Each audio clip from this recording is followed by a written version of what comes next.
All right, we are live once again. Welcome, everyone. Welcome, welcome. Happy Saturday. Happy October. First weekend in October 2025. It's good to see everybody here today, and I see everybody's joining us now. As a reminder, you guys, we are here to solve all the world's problems today. So I hope you guys are ready. I have a special guest with me today, but place your questions in the chat. I love to hear your questions. We'll try to get to as many of those questions as possible. As we're talking here, feel free to just type in those questions and also put in there, let me know where you're logging in from. I love seeing and hearing all the beautiful places that you guys are joining me from. I know some of you are all different parts of the world. So good morning, good afternoon, good evening, wherever you might be joining us from today. I'm excited to be with you guys today. I have a special guest with me today, and I haven't talked to him in a while, and so I'm excited about picking his brain and getting some great wisdom and insight from all of his experience. But before I give away too much, let's bring him on. Let's let him introduce himself to everyone. I know he can do a better job than I can. So let me just see if he's here. There he is. Hi, Craig. How are you today? I'm good. How are you, Jeremy? I'm doing well. Thank you. Thank you for joining us. Where are you joining us today? I'm currently coming to you live from Los Angeles, California. Nice. How's LA today? It's good. Looks like it's going to be a beautiful day. So I'm excited to get out and enjoy it later. Well, thank you for joining us this morning. Hopefully you've had your coffee and you're ready to help us solve all the world's problems today. I am indeed. If you don't mind introducing yourself to everybody who's on here who maybe don't know who you are, let us know who you are and what you do. Great. Hello, everyone. Welcome. I'm Craig Holzberg. I am the owner of Avalon Artists Group. We are a full-service nationwide talent agency representing actors of all ages and categories for film, TV, theater, commercials, voiceovers, industrials, and hosting. Our main offices are in New York and Los Angeles, but we also have satellite offices in Chicago, Miami, and Atlanta. So we do cover the entire country. I am a truly bi-coastal agent. I split my time between New York and LA. But one of the unique things about my agency is we work as a team. So I have a team in my New York office and a team in my LA office, because I firmly believe that it's better to have several sets of eyes and ears looking out for your career as opposed to just one set of eyes and ears. So we do work in tandem with each other. We all submit, we all push, we all negotiate deals. So it's one of the great things about the agency. I myself started out as an actor when I was 6 years old. I grew up in Denver, Colorado, and was very fortunate that my parents were involved in the arts. And also I lived about 10 minutes from one of the top regional theaters in the country at the time. So that's sort of how I got interested in it. And one day my mom dropped me off at Children's Theater and said, try this and see if that keeps you occupied. I auditioned for the first play that I auditioned for, I booked. And so the rest was history. And I acted all through my primary school years, my junior high school and high school years, did all my school plays and musicals, sang in my junior high school choir, sang in my high school choir. And a fun fact I like to share about myself is long before anybody knew who Ryan Murphy was, I was in a group just like Glee when I was in high school. So Nice. yeah, that was fun. And when I was about 12 years old, I told my parents I was going to move to LA to be an actor. They said, great, you can do whatever you'd like as soon as you graduate business school. So I went to business school and graduated in 4 years with 2 degrees. 3 days after graduation, drove my car from Boulder, Colorado to Los Angeles to pursue my career as an actor. Did it for a short time before deciding it really wasn't what I wanted to do. So then I embarked on a 20-year career in the fashion industry. That's what moved me to New York.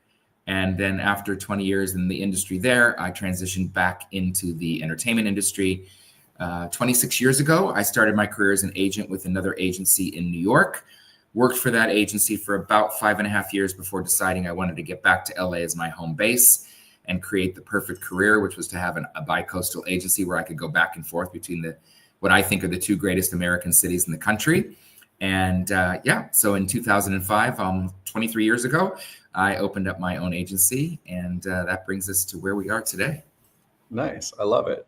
So bi-coastal, obviously LA and New York, I agree with you, the two greatest cities. What I love, I used to be bi-coastal as well. I am no longer. I used to run and operate photography studios in both locations. So I used to spend about half my year in LA, half my year in New York. About every 6 weeks, I was back and forth. And people always ask, what's your favorite of the two cities? And they're just so different. They're like the yin and the yang of of cities. And I love so much about each one that I just can't place my finger. In fact, my two favorite baseball teams, the Dodgers and the Yankees, are, of course, I can be a fan of both because they're on two different leagues. So the only time it really matters is when they're in the World Series together. And even then, it's just a win-win because I don't really care at that point who wins. So, well, thank you for joining us, Craig. I appreciate it. So you started off as an actor, and you had this passion. Did mom see this passion in you, or what made her decide to drop you off at the theater? Yeah, I think that really the motivation was most likely what could she figure out to do to keep me occupied and get me out of the house so I wasn't driving her crazy, because I was a very active child. And I just think that I was always kind of a ham, and I was very outgoing child and loved being around people. I was the kind of kid that would walk up and talk to strangers, and which I'm sure, back then 100 years ago, I don't think parents had such concerns about that. Today, I think there would be a little bit more concerned about, talking to strangers. But yeah, I think it's just a natural gift of being able to talk to people and, being very outgoing and interested in, I was trying to think, I always try to remember which it was, but I think the first movie musical that my mom took me to was when I was 3 years old. And I can't remember if it was The Sound of Music or Mary Poppins. I don't remember which movie came out first, but so I have a very vivid memory of seeing those musicals as a child and being like, wow, that's incredible. And I was also very fortunate that my parents had season tickets to the Broadway theater house in Colorado, so I got to go to musicals when I was a kid. And I just think it was just a natural transition of something that she probably, she loved musicals, so that's how she sort of instilled it in me. Nice. And I know, like, back then, obviously there wasn't YouTube and all these different mediums for you to create your own content. So she just knew you liked to perform or be in front of people, and just decided, let's give this a shot and see if it fits. Yeah, good. I believe that's exactly what happened. So you had this dream, and obviously you said you were a teenager at the time, with this dream of moving to LA and being an actor. And your parents said, well, first you have to, finish college. But that dream stuck with you. You said 4 days after you graduated from college, you were driving out to LA. Yeah, absolutely. I mean, unfortunately, the business school that I went to was very, very rigorous. It was a very challenging program and one of the top business schools in the country. So I had thought that I might be able to major in business and minor in theater, but there unfortunately wasn't any time for theater when I was in college. If I was going to graduate in 4 years, I had to focus primarily on my business career. So that's what I did. So I sort of took a break from performing between high school and college, and then came out to LA after I graduated college. So this dream was still burning inside of you. You had to focus for 4 years. Were you thinking in the back of your head, man, I can't wait till this is over. I really just can't wait to get to LA, or what was happening? I mean, I was definitely excited about, I knew, I was one of those kids that, always had a plan and, was very organized and all of that. So, I knew that's what was going to happen. So I just sort of had to focus. I wanted to focus on graduating and doing well in business school. And, the time flies. 4 years goes by much quicker than anybody can anticipate. So, Right. It got there when it did. And I got to LA as soon as I could and began to pursue my dream at that point. I love it. So you had this plan and you knew it was going to happen no matter what. And you just had to go through a couple steps to get there. So exactly. Well, right. with that, I interview a lot of different people, industry professionals during these weekend interviews. And I love it because everybody starts off in this industry pursuing one thing, and then they end up moving and doing other things. I don't think I've talked to one person yet, any of the agents or managers I've interviewed, none of them have ever just decided, hey, I want to become an agent, or I want to become a manager. That's never been the case. Everybody started off doing something else and then happened to find, being an agent or working for an agent and decided that was the right choice for them. So same with your story. Obviously, you were passionate about being an actor, but I'm sure that being an actor has helped with your career as an agent. Absolutely. So, if you had asked me 26 years ago if I wanted to be an agent, I would have told you were crazy. And I also think that if you had asked me, obviously knew what an agent was when I was young because I had an agent when I was acting in Colorado. So I knew what agents did, but it was just never anything. I always knew that I wanted to be either on stage or in front of the camera. So it never occurred to me to have any interest in agenting. But, and to answer your question, absolutely. Having been an actor, it gives me the amazing tools to be able to be a great agent because I understand the mind of an actor. I can put myself in their shoes. So I understand the psyche of an actor and the emotional and irrational, all of things that go into performers.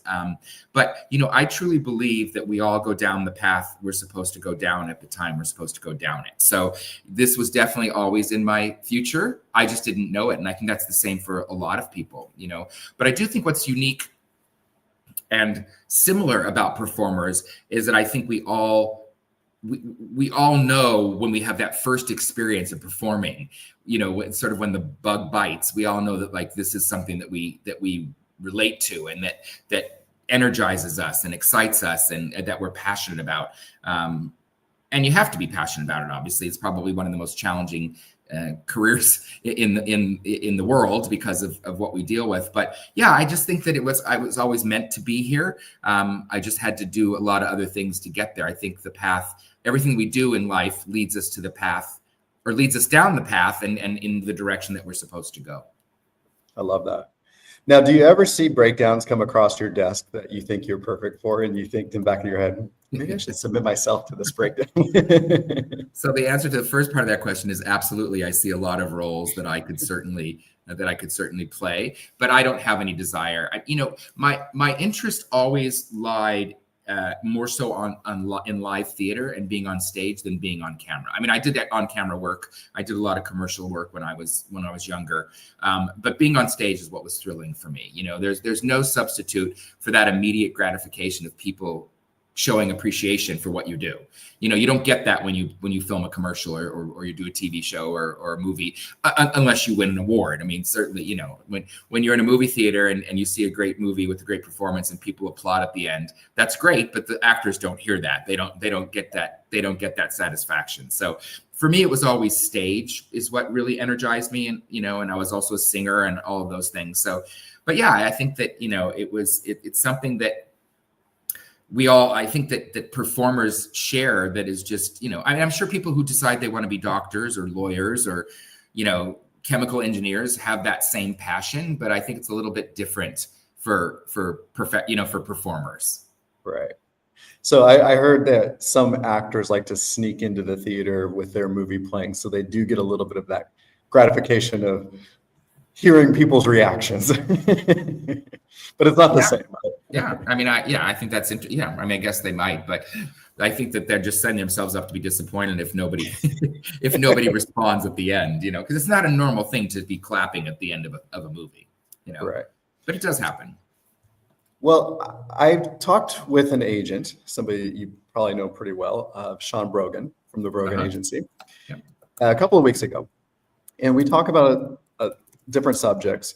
And during these sessions, what I like to do afterwards is I like to take little clips. And again, I try to educate and inform and inspire people as much as possible. So I reposted a little clip. So we did a session 2 weeks ago. I posted this clip. I asked her the question, what are some of the secrets to your success as an agency? And she said, I probably shouldn't tell you this or share this with you, and she went on to share this. Well, it hit a little bit of a nerve. I had this 30-second clip that I posted. I thought it was a great answer, very inspiring, but I've gotten the most response from this clip than any others that I've posted. And I wanted to talk to you about this. What she mentioned is that her secret to success is she requires all of her clients, whenever they have an audition, she has a 48-hour rule. And she went on to explain the reason for that. So when the audition comes in, she requires her clients to record that self-tape and submit it within 48 hours. And she's said through her experience that she's had times if she can turn it in within 48 hours, she sees that she has a better opportunity for success because the early bird gets the worm, so to speak.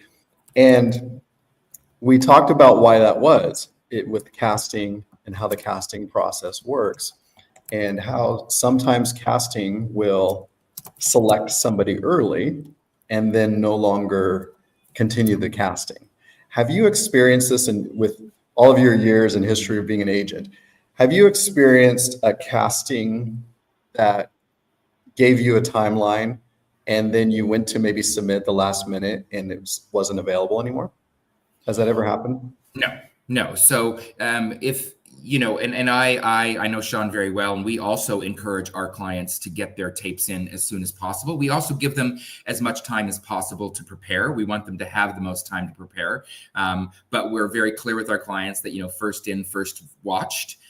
Especially with self tapes, and that the sooner they get the tape in, we when we get a tape in, we watch it to make sure it's perfect, and if it's perfect, we immediately send it off. So if we send, for instance, on Friday, if we sent out when we sent out auditions that were due, let's say Wednesday of this coming week, if somebody sends in their tape Sunday, I'm going to watch it Sunday. If it's perfect, I'm going to send it to the casting director. So I don't know what the casting director's timeline is. For the most part, we do know that they watch them as they come in.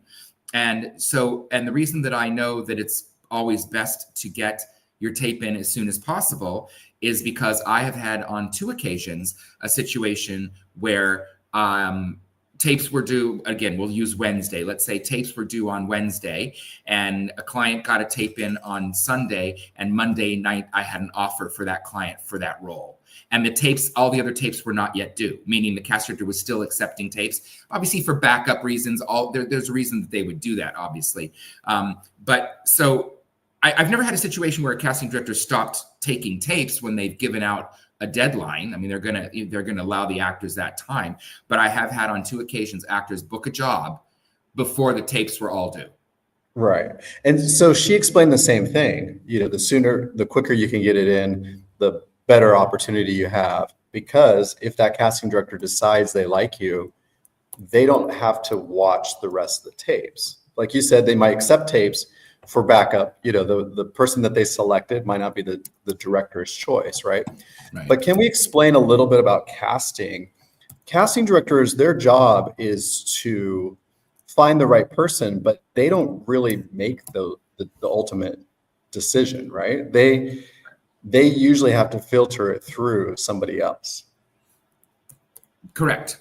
Yeah, I mean, what a casting director does is when they've compiled or watched all of the tapes for a specific role, they then make their selects of who they're going to send to their producers and director, and then that's how the final decision process is made. Right. And so they have their favorites, their selects, however many that is. It could be.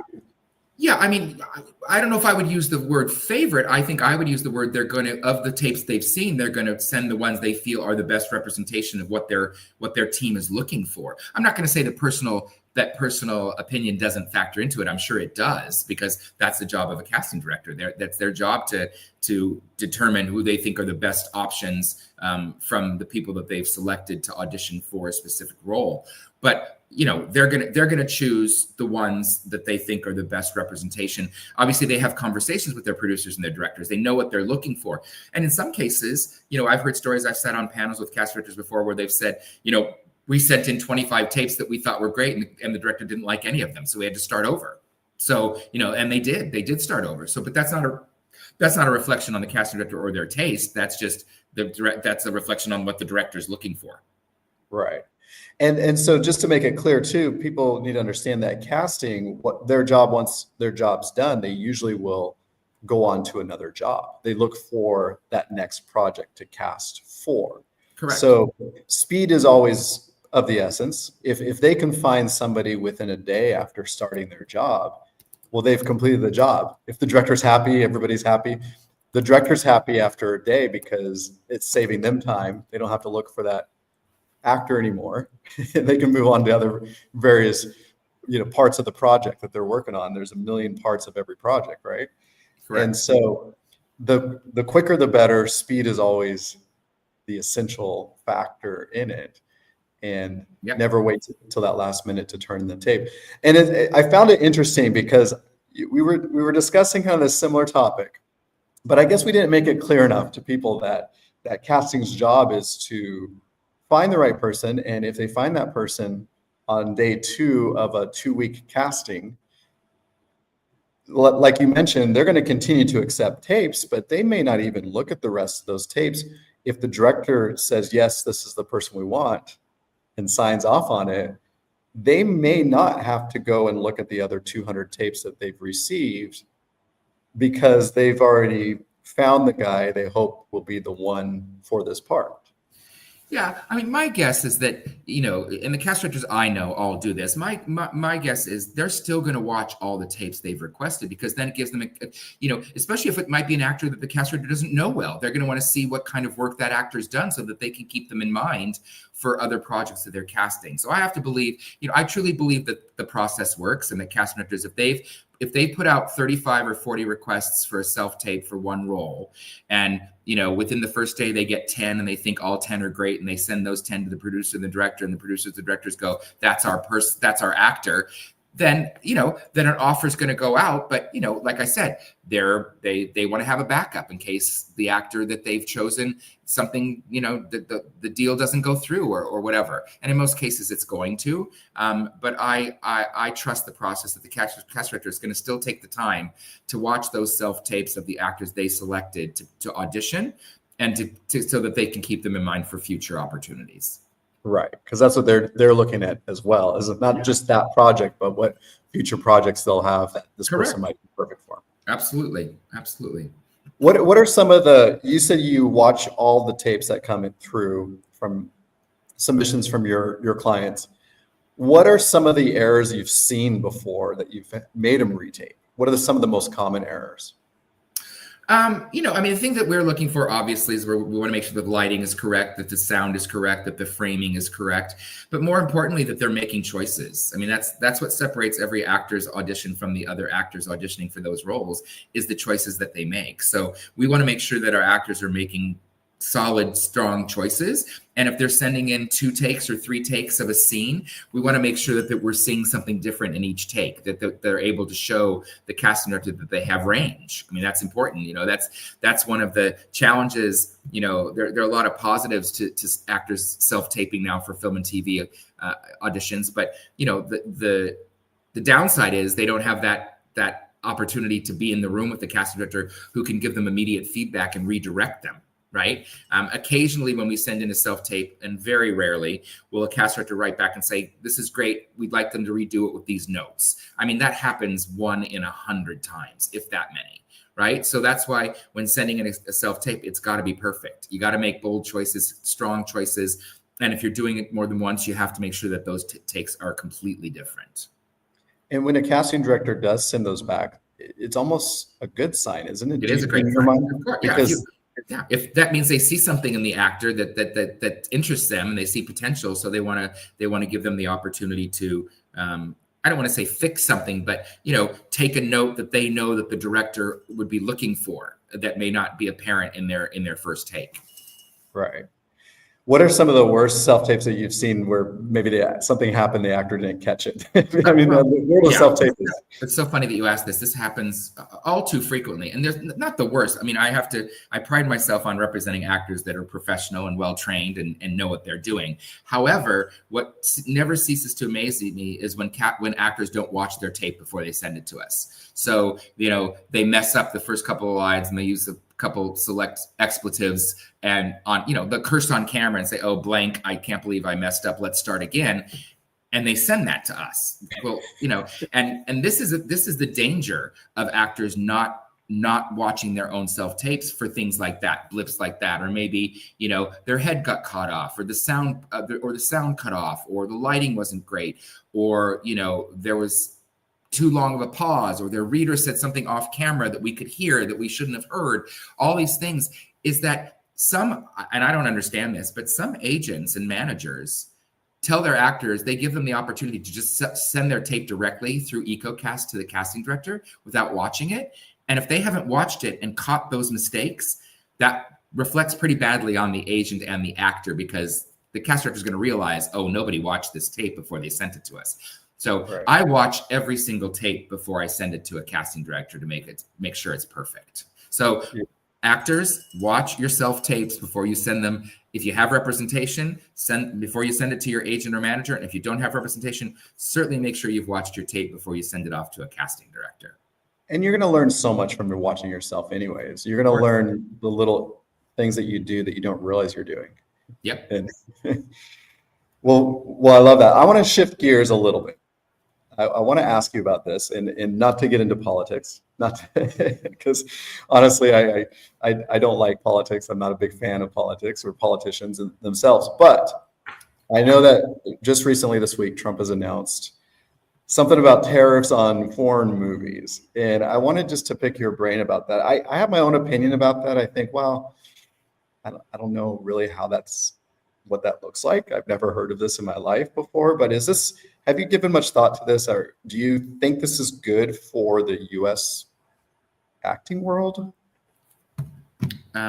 Well, I don't think it's good to ever place restrictions or limitations on anything that will affect someone's business or someone's personal well-being. So, not to speak to why this administration makes decisions like that in any way, shape, or form, but anything that is done that puts a damper on or harms a process that's been working for a long time is obviously going to have negative impact. I mean, it's right. I'm not well versed enough in how tariff. I mean, I know what a tariff is and I know how it works and all of those things, but I'm not an analyst to know what the financial impact would be on something like that. But I got to imagine it would be pretty big. Right. So when I saw this announcement this week, I thought, well, maybe this might bring more projects into the U.S. for mm-hmm. filming.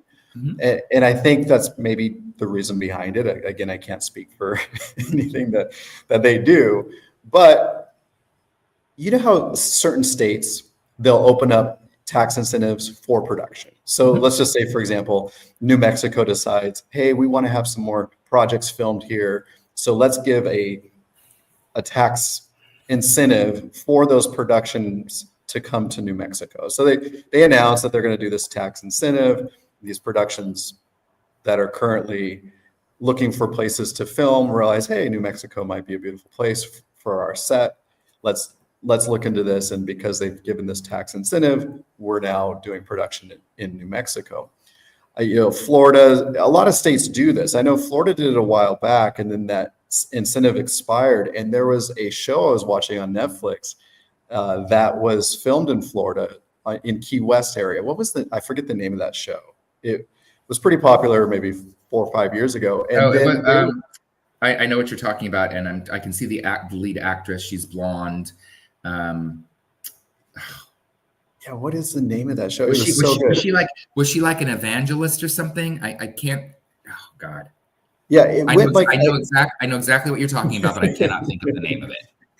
It went like 3 seasons, and then it just abruptly ended. And the reason it abruptly ended is because the tax incentive ended. And so they basically decided it wasn't beneficial for them to continue filming in that area. And so that's what I was thinking about this tariff. Well, maybe it's just a blanketed way, like almost like a tax incentive for productions to say, hey, let's look at the US for filming. But then I got to really think about how do you tariff a foreign film coming into the US? I don't understand how that even works. Yeah, I I, wanted to get your opinion because I thought maybe you'd have more insight than I do. yeah, I don't, unfortunately, but like I said, putting extra roadblocks in front of anybody or anything is, I don't know if that's a good thing. But listen, if it created more jobs in America, if it created more opportunity for businesses to flourish, craft services and cameramen and makeup artists and hairstylists and wardrobers and all those kinds of things, then it could be a good thing. Yeah. Well, I guess we'll have to wait and see. So, We will indeed. well, switching topics now on aspiring actors, people who are sitting out there and wanting to, get representation from someone like yourself someday and hoping to do that. What do you think is the best key element that they can start working on today? Let's say they're sitting at home and maybe located in a smaller town where they don't have a lot of opportunity. What should they work on? How should they get the opportunity to maybe perhaps work with a great agency like yourself someday? Yeah, it all starts with training. That's the most. It's no different than any other industry or profession. I mean, you can't become a doctor if you don't go to medical school. You can't become a lawyer if you don't go to law school. So it's important to get the best training as possible so that you are set up for success when you start auditioning. So it all starts there. There is natural talent, and there's a lot of people have a natural gift, and they still need to build upon that gift that they have, right? Whatever foundation, whether it's they were born with the gift, or they've done it for a long time and they've developed the skill set over years of working or training. It's all about the training, and a great actor never stops training, right? Even when they get to a certain level, they still, there are many, if not all, very famous actors that still work with their acting coach before they do before they shoot a film, or before they get on set for TV, or they get on a Broadway stage. So it really comes down to training and really continuing to build upon the foundation that they have. I mean, it's like everything else. Your house won't stand up if you don't have a solid foundation. It will fall down. Acting is exactly the same. You got to have a solid foundation, and also it gives the actor the confidence, right? When they are putting a self-tape together, or they do have the opportunity to have a live audition, or an EcoCast live, or a Zoom audition. If you feel confident in the work that in your training, in your foundation, then it's only going to come through in your in the actual work. So that's the most important thing is to train and to continue to hone whatever skills you already have, and to continue to build upon those skills. Right. And that's the thing, is a lot of, I think, people out there don't realize that even professional actors, highly successful actors, still work with coaches on a weekly basis. Absolutely. And regardless of how successful they are, because like you mentioned, these high profile, let's say a doctor, somebody who's a lawyer, they want to, you look at those jobs as maybe high paying, high achieving jobs, but acting is the same way. You can be a highly paid actor, but still need that professional training, just like a sports athlete or anybody else. Correct. And do you tell your clients, do you make them continue to train, or do you encourage them, or how does that? Yeah, I mean, absolutely. We absolutely encourage our clients that they should be training, and certainly when they have a major audition, and by major I mean if they're auditioning for a lead in a feature film, or they're auditioning for a Broadway show, or a series regular, or maybe even a recurring guest star, we encourage them again to make sure that they have the confidence. With self-tapes, it's a little bit different because, they can do it over and over again until they get the perfect take, but they still want to be prepared, right? How do you get the perfect take on a self-tape? Well, by being confident and being prepared. So yes, we do definitely encourage our clients to continue their training, and certainly to coach when they have a major audition. And the great thing about today's world is you can find coaches anywhere in the world. wherever you're located, as long as you have a computer and internet connection, you That's can correct. work with some of the best coaches in the world. And that's the great thing. Whereas when you started years ago, I'm sure that wasn't the case. You had to Nope. physically in No, person. I mean, there were acting coaches, but you had to physically go to your acting coach's studio or apartment or wherever they did their training. Right. And so being in Denver at the time, you probably felt, oh, I get more opportunity if I'm in LA because I have greater access to better coaches. Correct. Yeah. Now, you work with Broadway theater actors as well as film and television. I had a friend, you may know her, Laura Kelly. She was the lead in Mary Poppins. Yeah, Laura Michelle Kelly. Yes, absolutely. So she was a friend of mine, and I worked with her a little bit. And I met her at the time when the show was ending, and she was transitioning back into film. She was working with a coach to do that. And what do you do with your actors who maybe want to transition from theater to film or vice versa? Yeah, so we don't just represent actors who just do stage. Most of our stage actors also audition on a regular basis for film and television.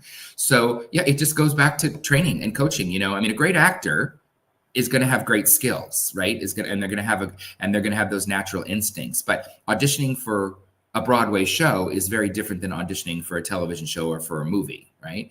Because theater is big and broad, and you have to project, and things have to sometimes be a little bit not exaggerated, but if you're going to be performing for 3,000 people in a theater, it's very different than when you're taping for a TV show or for a movie. So it's the technique. On-camera technique is different than theater. But I stand behind a great actor can do both. Just knowing how to sort of take it down, make it smaller, make it more intimate. Because I always tell my actors, when you're auditioning for film or TV, you're auditioning to be in a box, essentially, right? As opposed to being on a stage. So be cognizant of the fact that it needs to be more subtle, right? And more about what's going on in your face, as opposed to, because we can see that up close in a movie or on a TV program. Whereas opposed to being on stage, if someone's sitting in the balcony, they're not necessarily going to see Laura's face in Mary Poppins, right? As clearly as they would if they were sitting in the fifth row. So that's the difference. There's a definite difference technique to auditioning for film and TV than there is to be auditioning for stage. And it goes beyond even just acting itself. I remember at the time I was running the New York City Marathon. And so I was training for it, and she was an avid runner as well. And the reason why she ran, she told me, she says, I'm not a fan of running, but that Broadway show is so physically challenging. She's running up and down stairs, and she's Mary Poppins, and she's singing and acting all at once, that she became a runner during her time on Broadway just to keep up the physical capability of performing night after night. Yeah. 8 shows, you have to have amazing stamina to do 8 shows a week. And there are days where you have to do 2 in a row. So yeah, absolutely. You have to be in great cardio health to be able to do that, because especially if you're a singer and a dancer, to be able to dance and sing at the same time and not be out of breath, if you're not in shape, you're going to be huffing and puffing, and people are not, they don't want to spend $500 to see somebody huffing and puffing, on stage. It should feel effortless and seamless. Right. Especially her, that character itself, so magical. She had to seem like she was floating everywhere, Yeah, exactly. as, right. As Mary Poppins. But yeah. And then she was telling me too, with her coaching, she was having to transition because she was only on Broadway for such a, period of time, that going back into the box, like you say, on camera, she was working with her coaches trying to get back into that mindset of, okay, so now I'm going to be going to auditions for, TV and film, and I need to get back into that, because that's her background. Obviously, she's transitioned; she's done both. But she was in that movie Sweeney Todd too. Yeah, she was there. So, what was maybe some of your most rewarding moments as an agent in this career that you've had with your own company? I mean, there's been so many. I have to say that one of the most rewarding things of what I do and what we do as agents is seeing all of our hard work and the hard work of our clients come to fruition when they start booking work. I mean, there is no better feeling than being able to pick up the phone or send an email to a client and say, congratulations, you booked the job. I mean, that's why we do what we do, right? I mean, actors want to book the work that they audition for, and we as their agents and supporters and champions want to be part of that success. So there's no, it's a rush every single time. Like the excitement never goes away when to be able to call an actor or email an actor and say, congratulations, you booked it. Certainly when you get to call them for the very first time and they book their very first job, that's exciting. And then when you get to call them and tell them they booked what I consider to be that game changing, like when I'm trying to think, was Mary Poppins? Yes, I think Mary Poppins for Laura was before Fiddler on the Roof, because she was in the revival of Fiddler as well. So, I mean, I don't know if I ever asked Laura Michelle this question when I saw her, but I'm not sure what her first big job was. Whether I'm sure it was in the UK because she's British. It was, yeah. So I don't know. Do you know what her first West End show was? No. So she was doing West End before she got Mary Poppins. So I'm not sure of course. I knew people knew who she was over in the UK, but I mean, I'm sure when her agent called, her West End agent called, or her British agent called her for the very first time to tell her she had booked her very first West End show. I mean, that's game changing, right? That's what starts a career. The same thing when I call a client and tell them they've just booked their first Broadway show.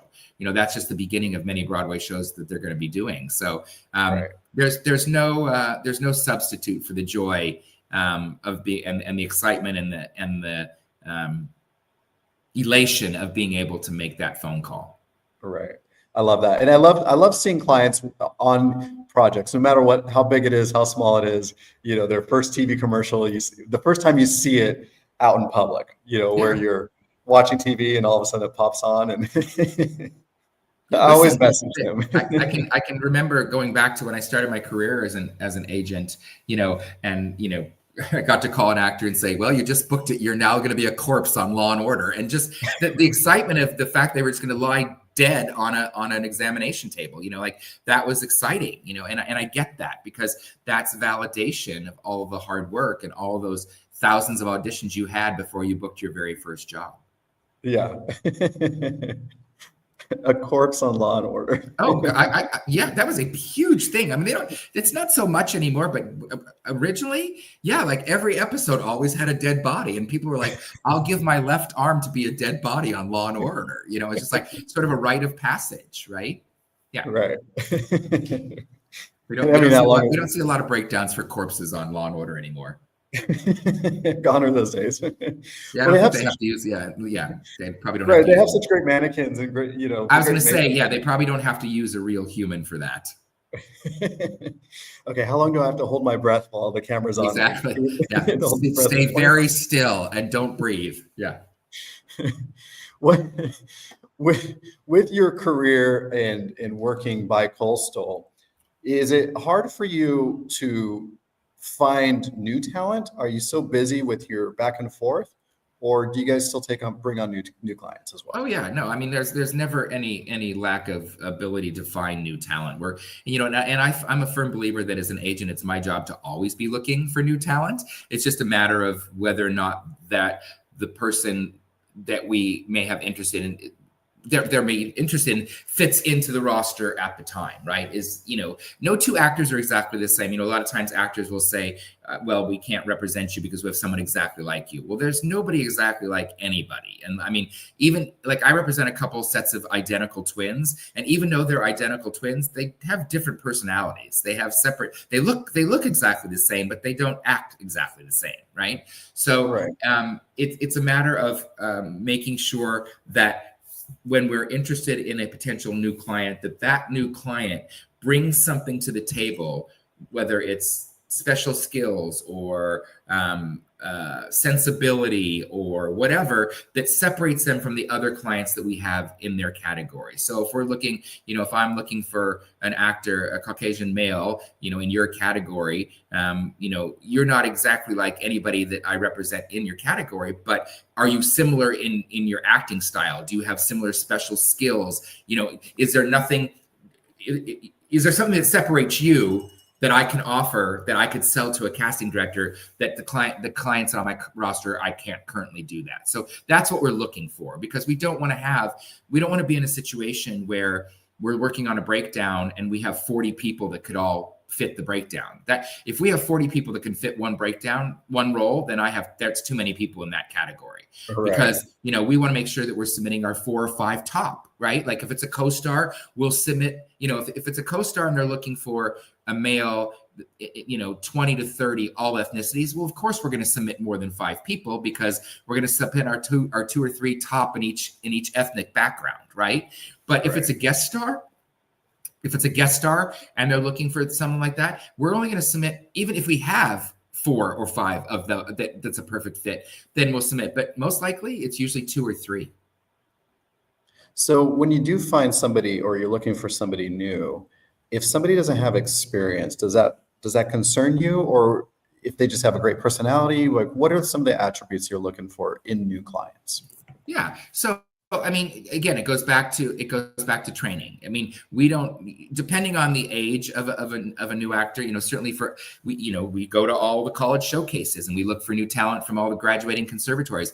We don't expect them to have professional experience because they've spent 4 years or 2 years training. Right. So it's a matter of what their skill set is and their confidence. And yes, personality and energy and all those things are important. But if an actor in your age category were to reach out to me and send me a headshot and resume or whatever, I'm going to absolutely expect there to be some training, not some training, but also some professional experience. And not whether that maybe they've done community theater, maybe they've done some student films or short films, or they've done some commercial work, whatever. But yeah, we do want them to have some experience. We would never put them in front of a casting director without proper training and some experience. So you want them to have at least some on-camera experience or some stage experience, especially if they're older like myself. And so with somebody that's sitting out there today that's maybe my age, which is, I think, 28, if I remember. I don't remember. But no, if they're sitting out there and they don't have that experience yet, obviously start looking for local theaters in your area so that you can get that experience, or student film projects. Absolutely. Unless you live in a very remote, town of 400 people where you're probably not going to have access to although you'd be surprised, an acting coach or something like that. Yeah. I mean, find community theater, find, training first, but then, if you're close to a major market, and most people are, there are universities all over the country that have acting and theater programs.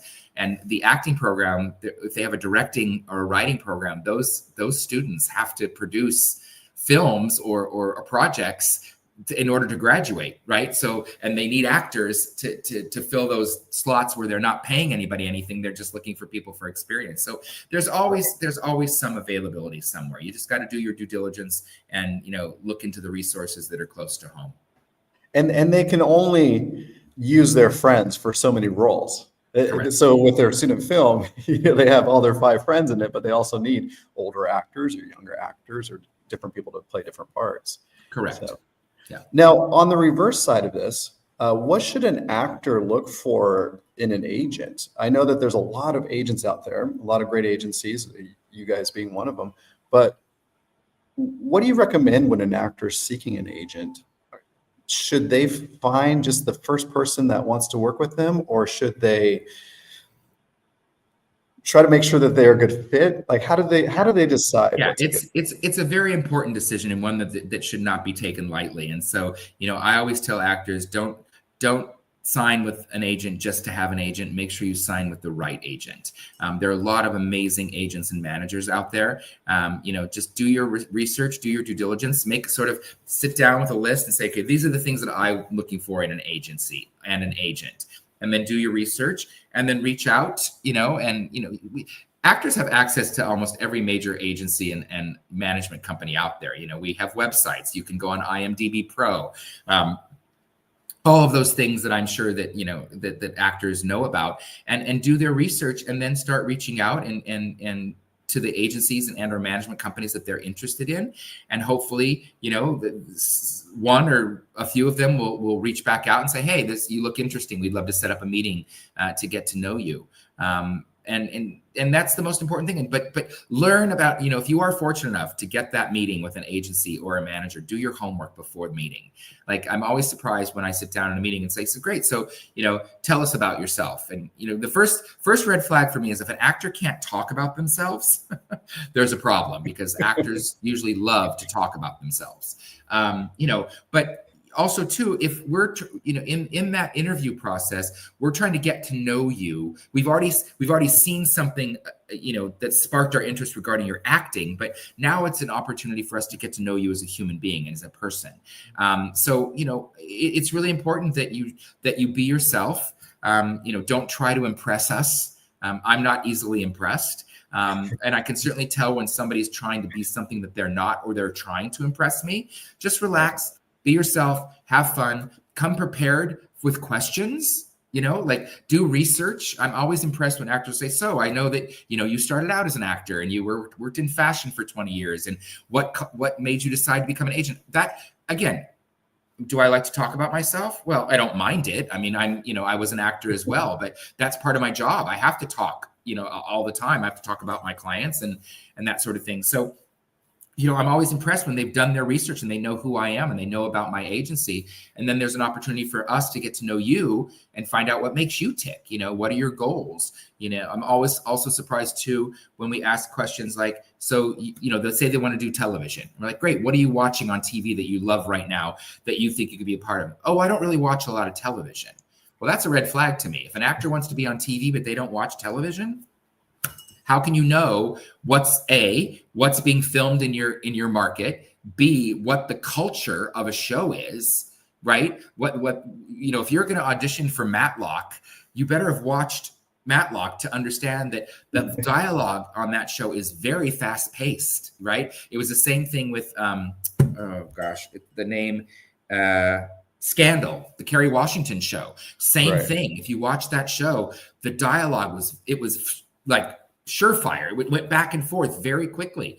Well, if you're auditioning for one of those shows, you can't send in an audition tape where you're speaking very slowly, because that's not the culture of the show. That means you haven't done your homework. So it's really important that actors do their homework. And so if I ask that question and an actor can't quickly list 5 or 6 shows that are shot in New York or LA, depending on where they are, then that gives me pause that this actor doesn't really know much about the industry. And you have to be well educated.